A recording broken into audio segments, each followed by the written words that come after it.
Hello दोस्तों, सिंक्रोन class में आपका स्वागत है। आज हम फिर कक्षा 9 का जीव विज्ञान लेकर आए हैं, बायोलॉजी लेकर आए हैं। आज का हमारा टॉपिक है लवक यानी कि प्लास्टिड। तो प्लास्टिड यह मुख्य रूप से पादप कोशिकाओं में पाए जाते हैं, यानी कि किसमें पाए जाती हैं? पेड़ पौधों की कोशिकाओं में पाए जाते हैं। तो इसकी खोज सर्वप्रथम एक वैज्ञानिक थे। कौन वैज्ञानिक थे? जीव वैज्ञानिक थे जिनका नाम था हेकल। ठीक है, इसकी खोज किसने किया था? हेकल ने किया था। कब किया था? सन 1865 ईस्वी में। ठीक, लवक की खोज किसने किया था? जीव वैज्ञानिक हेकल ने किया था। कब किया था? सन 1865 ईस्वी में किया था। और एक और वैज्ञानिक थे जिनका नाम क्या है? सिम्पर नाम है। जिनका क्या नाम है? सिम्पर। ठीक, इन्होंने क्या किया कि इसे लवक नाम दिया, यानी कि प्लास्टिड नाम दिया। प्लास्टिड नाम दिया। ये नाम कब दिया? सन 1885 ईस्वी में। कौन सी ईस्वी में? सन 1885 ईस्वी में। तो एक बार और समझिए इसको। जो लवक होता है प्लास्टिक, यह मुख्य रूप से पादप कोशिकाओं में पाए जाते हैं, यानी कि पेड़ पौधों की कोशिकाओं में पाई जाती है। और इसको सर्वप्रथम जीव वैज्ञानिक हेकल ने सन 1865 ईस्वी में देखा था। इसके बाद सिम्पर ने इसे प्लास्टिड नाम दिया। क्या नाम दिया? प्लास्टिड नाम दिया। कब दिया? सन 1885 ईस्वी में। तो अब देखिए, जो प्लास्टिड होता है ना, जो लवक होता है, यह रंगों के आधार पर, किसके आधार पर? रंगों के आधार पर तीन प्रकार के होते हैं। जो लवक होता है रंगों के आधार पर तीन प्रकार के होते हैं।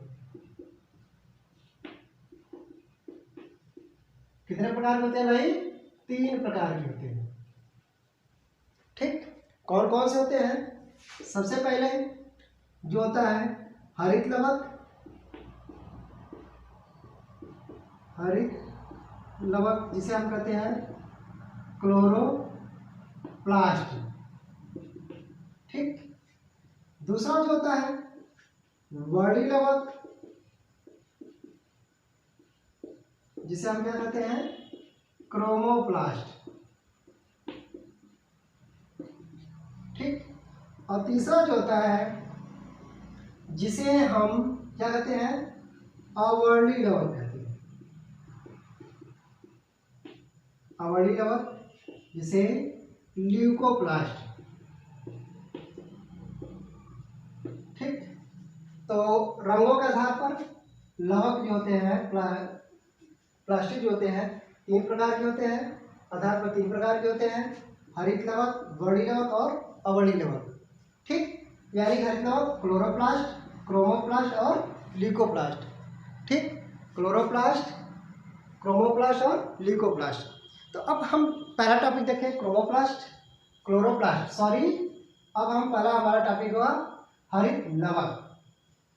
देखिए, जो हरित लवक होता है ना, यह मुख्य रूप से पादपों के पत्तियों, तनों और फलों के वाय आवरण में पाए जाते हैं।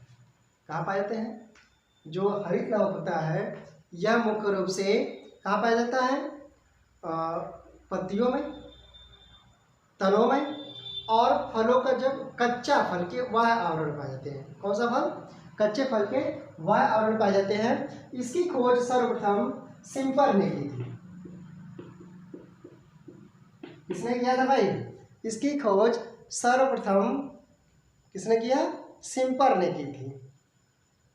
ठीक, अब यह जो होता है यह सबसे अधिक पाया जाने वाला वर्णक होता है। यह पादपों में सबसे अधिक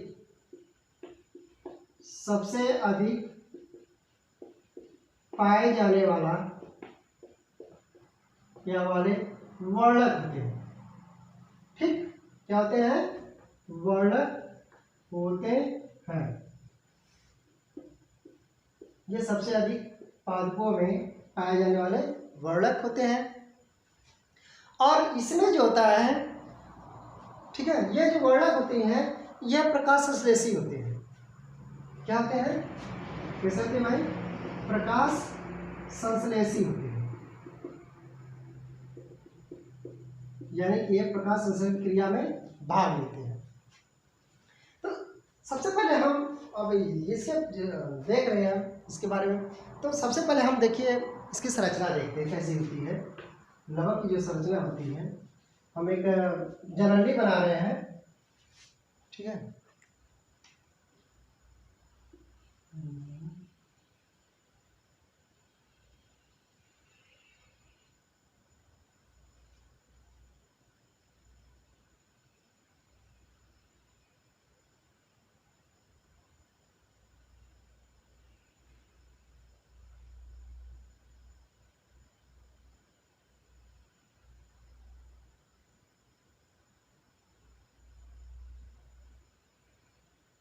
ठीक, कुछ इस तरह संरचना होती है। और इसमें जो होते हैं चपटे जो होती है झिल्ली से गिरा,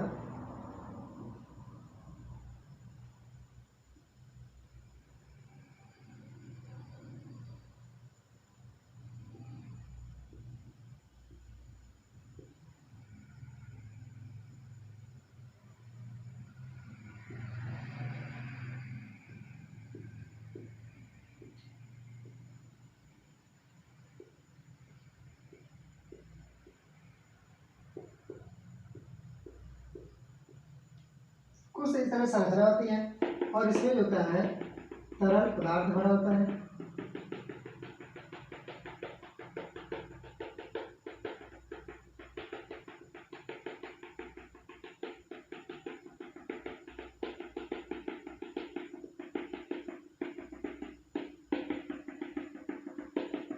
ठीक, तो लगभग इस प्रकार की संरचना होती है लवक की। देखिए यहाँ ये जो होता है, इसके समूह को हम क्या कहते हैं, ग्रेनम कहते हैं।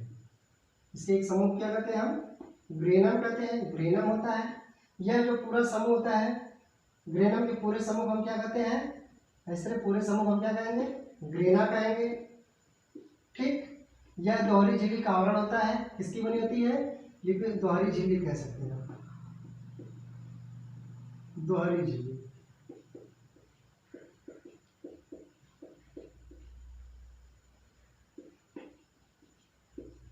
ठीक, यह जो आपको तरल भाग दिखाई दे रहा है, इसे हम स्ट्रोमा कहते हैं, स्ट्रोमा, या हम इसे पीठिका कहते हैं।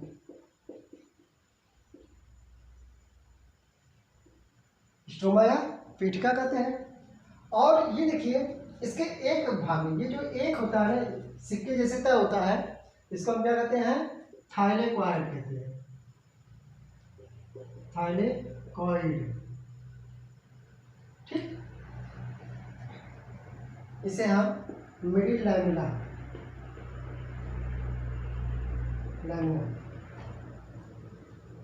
तो ये है लगभग हरित लवक की संरचना होती है। तो देखिए यह जो तरल भाग, यह जो आपको दोहरी झिल्ली दिखाई दे रही है, सबसे पहले आप देखिए यह दोहरी झिल्ली दिखाई दे रही है, चारों तरफ से जो घेरी हुई है, इसे हम क्या कहते हैं, दोहरी झिल्ली कहते हैं। और दोनों दोहरी झिल्ली जो होती है यह चिकनी होती है। कैसी होती है, चिकनी होती है। और यह मुख्य रूप से लिपोप्रोटीन की बनी होती है। किसकी बनी होती है, लिपोप्रोटीन की, लिपोप्रोटीन। ठीक, जो दोहरी झिल्ली होती है यह किसकी बनी होती है, लिपोप्रोटीन की बनी होती है, लिपोप्रोटीन की। ठीक, अब देखिए यह जो सिक्के की तरह जैसे संरचना दिखाई है, तो ये जो सिक्के जैसे ये बना हुआ है ऐसे जो है, इसे हम क्या कहते हैं, थाइलेकॉइड कहते हैं। क्या कहते हैं इसे हम, थाइलेकॉइड कहते हैं। ठीक, और इसके एक समूह को, ये जो एक सिक्के का जो समूह दिखाई दे रहा है, इस समूह को हम क्या कहते हैं, ग्रेनम कहते हैं। क्या कहते हैं, ग्रेनम कहते हैं। क्या कहते हैं भाई, ग्रेनम कहते हैं। और ये ग्रेनम में लगभग कितने होते हैं, 25 से 50 होती है। इसकी संख्या कितनी होती है, लगभग 25 से 50 होती है। एक थाइलेकॉइड, एक ग्रेनम में थाइलेकॉइड की संख्या कितनी होती है, 25 से 50 होती है। और इस सभी ग्रेनम के समूह को, जो ग्रेनम दिखाई दे रहा है लगभग, इसके पूरे समूह हम क्या कहते हैं, ग्रेना कहते हैं। और एक लवक में लगभग कितना, 40 से 180 40 से 180 ग्रेना पाए जाते हैं। 40 से 180 ग्रेना पाए जाते हैं। ठीक। अब जो थायलेकॉइड जो होता है यह सूक्ष्म कला से, एक पतली झिल्ली से घिरा होता है और इसकी पतली झिल्ली के आवरण पर जो सूक्ष्म पतली जो झिल्ली होती है, कला होती है, इसमें छोटे छोटे कण पाए जाते हैं। क्या पाए जाते हैं? छोटे छोटे कण पाए जाते हैं, जिसे हम क्वांटासोम कहते हैं। क्या कहते हैं भाई? क्वांटासोम। ठीक। और क्वांटासोम में क्या होते हैं, और इसी का हम क्या कहते हैं? वर्णक होते हैं। यही क्या होते हैं? वर्णक होते हैं। और यही वर्णक क्या काम करते हैं कि प्रकाशीय ऊर्जा को रासायनिक ऊर्जा में बदलने का कार्य करते हैं। तो देखिए, पौधे में जो होता है प्रकाश संश्लेषण की क्रिया दो प्रकार से होती है। पौधों में प्रकाश संश्लेषण क्रिया कितने प्रकार से होती है? दो प्रकार से होती है। एक होती है प्रकाशीय क्रिया यानी कि लाइट रिएक्शन, और दूसरा जो होता है अप्रकाशीय क्रिया यानी कि उसे हम डार्क रिएक्शन कहते हैं। तो जो लाइट रिएक्शन होता है वह किसमें होता है? थायलेकॉइड में जो क्वांटासोम होती है, यह प्रकाश, यह क्रिया जो होती है भोजन बनाने की क्रिया जो होती है प्रकाश की उपस्थिति में होता है। तो यह क्रिया किसमें हो रही है? ग्रेना में होती है। किसमें होती है? ग्रेना में। ठीक है। और ग्रेना के जो थायलेकॉइड होती है, थायलेकॉइड में जो क्वांटासोम होते हैं ना, क्वांटासोम, वो क्या करते हैं? प्रकाशीय ऊर्जा को अवशोषित करते हैं और भोजन बनाने में सहयोग करते हैं। पौधों के लिए भोजन बनाने में सहयोग करते हैं, यानी कि वह प्रकाशीय ऊर्जा को रासायनिक ऊर्जा में परिवर्तित करने में सहायक होते हैं। दूसरा चीज जो होता है, ये जो हमने कहा इसमें अर्ध तरल पदार्थ होता है, जैली सदृश और जैली सदृश अर्ध तरल पदार्थ होता है, जिसे हम क्या कहते हैं? स्ट्रोमा या पीठिका कहते हैं। जिसे हम क्या कहते हैं? स्ट्रोमा या पीठिका कहते हैं। इसमें क्या होता है कि अप्रकाशीय अपक्रिया होती है। कौन सी अपक्रिया होती है? अप्रकाशीय अपक्रिया होती है। यानी कि हम कह सकते हैं कि इसमें जो होता है डार्क रिएक्शन होता है। अच्छा, प्रत्येक थायलेकॉइड में लगभग क्वांटासोम की संख्या 250 होती है। प्रत्येक थायलेकॉइड में क्वांटासोम की संख्या कितनी होती है? लगभग 250 होती है। तो हरित लवक जो होते हैं प्रकाश संश्लेषी होते हैं। क्या होते हैं? प्रकाश संश्लेषण क्रिया में भाग लेते हैं या प्रकाश संश्लेषण क्रिया में सहायक होते हैं या प्रकाश संश्लेषण क्रिया में।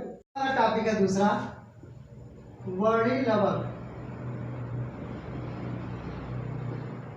इसे बोलते हैं क्रोमोप्लास्ट। ठीक, वर्णी लवक या क्रोमोप्लास्ट। अब क्रोमोप्लास्ट क्या होता है? देखिए, इसमें जो होता है ना, इसमें रंगीन होते हैं। कैसे होते हैं? रंगीन होते हैं, यानी कलर होते हैं।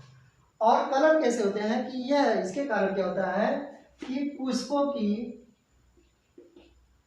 की पंखुड़ियों व फलों के पके हुए फलों के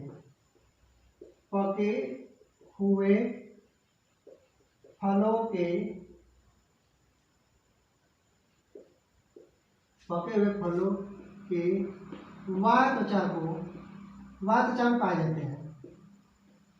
वाय त्वचा में पाए जाते हैं।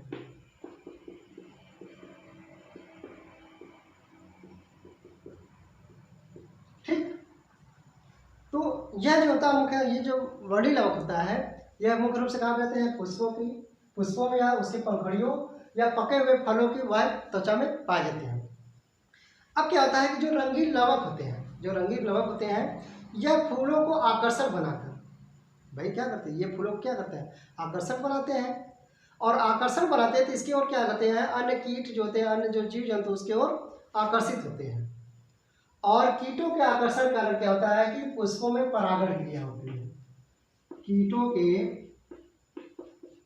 अब किसके आकर्षण होते हैं? कीट इसके तरफ आकर्षित होते हैं। कीटों के आकर्षण के कारण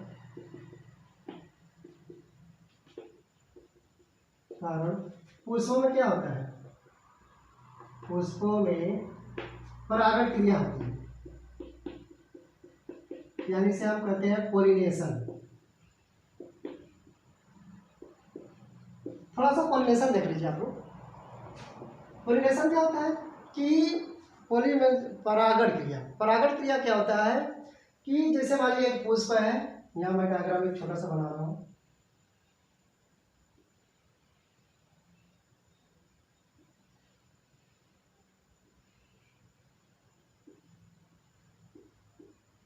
ठीक,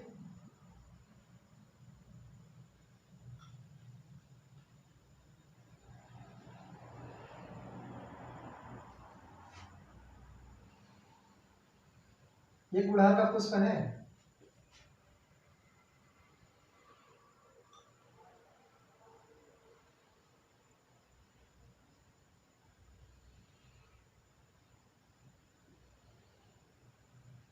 ठीक, ये देखिए पुष्प है। ठीक, और इसमें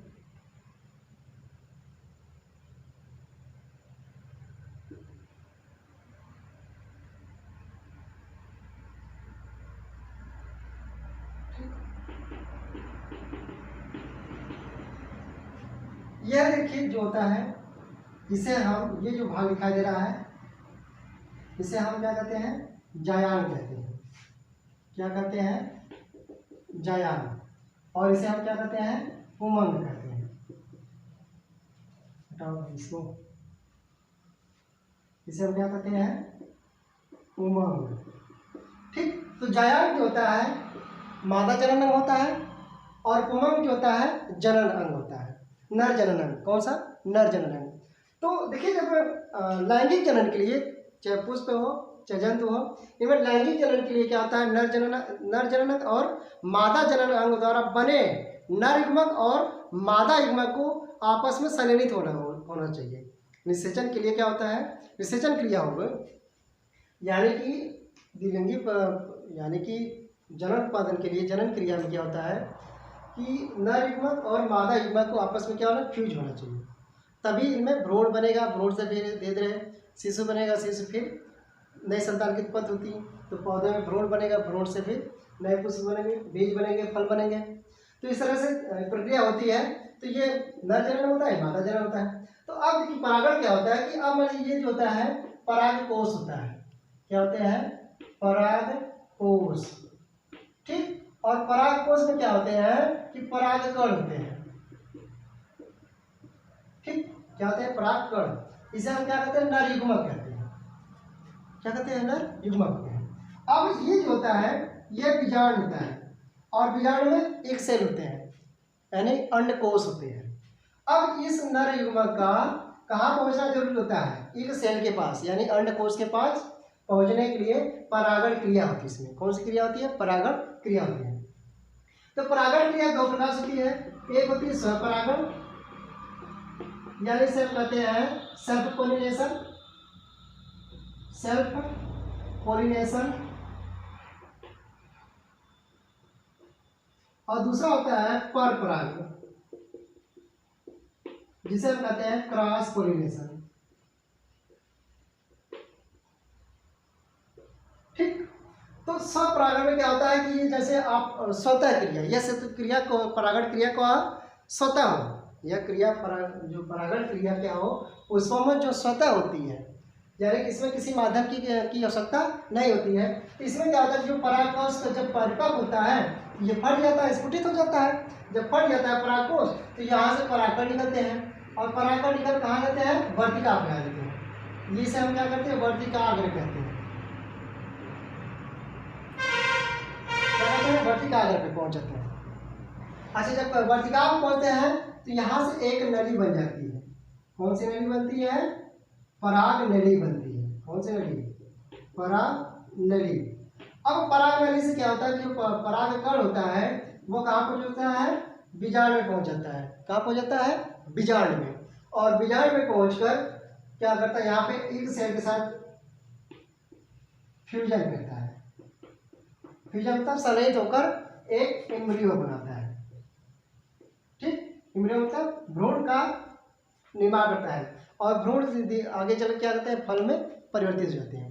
तो यह क्रिया क्या होती है, परागण कहलाती है। यानी कि परागण के लिए, यानी कि जब पौधों में परागण के लिए कीटों क्या करती है, ये आकर्षित है। तो हम बात कर रहे थे यही जो होता है, इसे हम बोलते हैं दलपुंज कहते हैं। इसे हम क्या कहते हैं, दलपुंज कहते हैं। ये जो पत्ती दिखाई दे रही है ये रंगीन होता है। ठीक, ये कैसा होता है? रंगीन होता है। और यही रंगीन जो रंगीन होता है यही कीटों को अपने तरफ क्या करता है? आकर्षित करता है। और कीट आके इसमें बैठते हैं तो इनके जो पैर में परागण चिपक जाते हैं तो एक पुष्प से दूसरे पुष्प पहुंच जाते हैं। इस तरह निषेचन क्रिया होता है और निषेचन क्रिया का क्या होता है? इसमें यह प्रक्रिया होती है, परागण की क्रिया होती है। ठीक, तो वही लवक जो होता है यह कीटों को परागण के लिए अपनी ओर आकर्षित करता है। ठीक, क्योंकि यह वही लवक पुष्पों के जो पंखुड़ियाँ होती हैं उसको सुंदर बनाती हैं। क्या बनाती हैं? सुंदर बनाती हैं। अब अगला टॉपिक हमारा इसमें है अवर्णी लवक।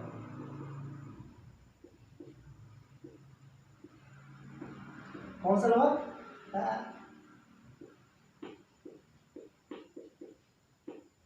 अवर्णी लवक, इसे कहते हैं ल्यूकोप्लास्ट।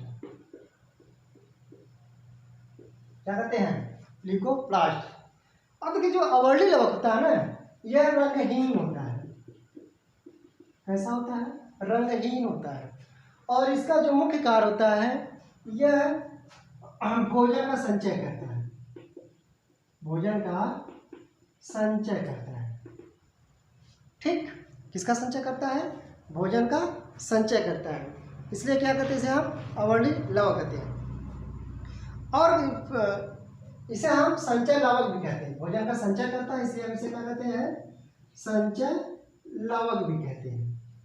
इसे हम क्या? अवर्णी लवक को हम संचय लवक के नाम पे भी जानते हैं, क्योंकि यह भोजन के जैसे स्टार्च, वसा और प्रोटीन, कार्बोहाइड्रेट आदि का क्या करता है? ये संचयन करता है। ठीक, तो अगर ये वसा का संचय करता है, ठीक है, तो इसे हम क्या कहते हैं? वसा लवक, वसी लवक भी कहते हैं।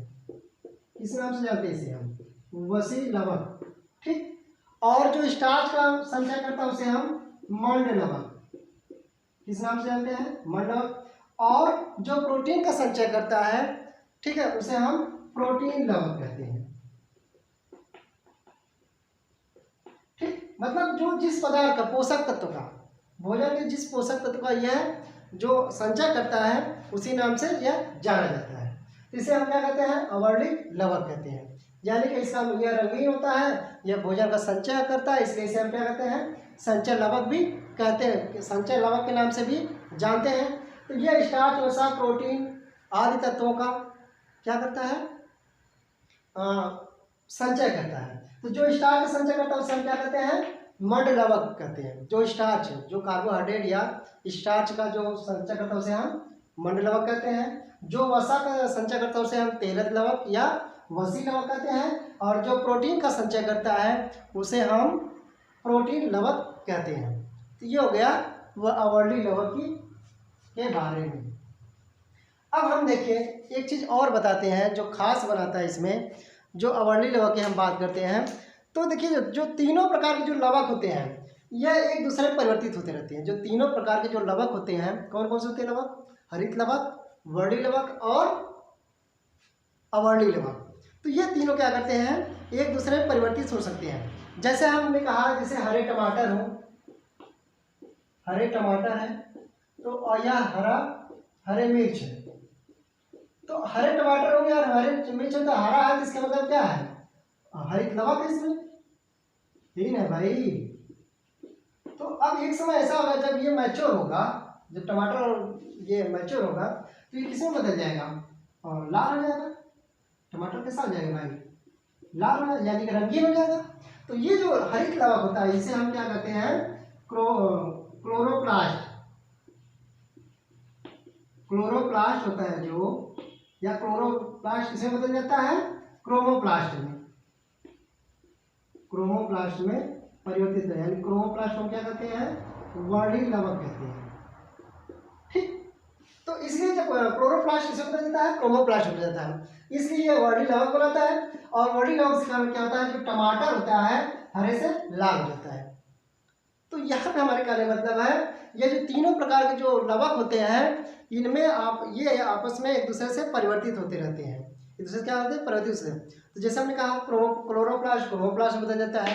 इसी प्रकार जैसे आप आलू देखते हैं, क्या देखते हैं, आलू। तो जब आलू का जो बाहर वाला भाग होता है तना, बाहर वाला भाग जो तना होता है, ठीक, तना जो होता है यह मुख्य रूप से